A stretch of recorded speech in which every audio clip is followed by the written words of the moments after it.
Hi everyone, in front of me I've got Realme 11 Pro, and let me share with you how to enable the Google backup on this device.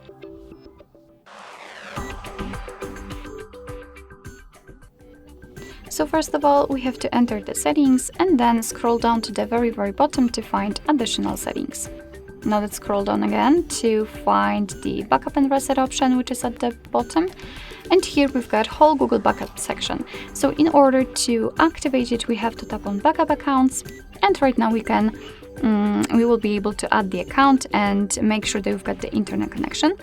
Right here, we can either create a new account if you do not have your own yet, or simply type your email or phone. So let me do it. And just a quick disclaimer, you do not have to enter the full email address, because after tapping on next, your device will autofill the part after the add icon.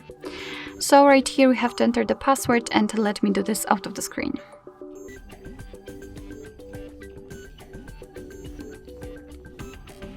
Alright, let's tap on next. Here we've got Google Terms of Service and Privacy Policy, so of course you can read it, just tap on it, and here we've got the info, and then tap on I agree.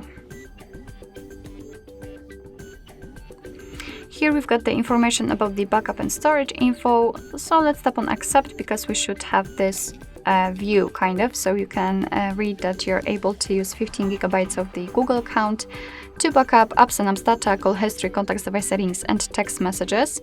You can of course tap on more details to learn more. Your device will backup the data automatically, stored securely, and you can manage it whenever you want to. So just tap on turn on.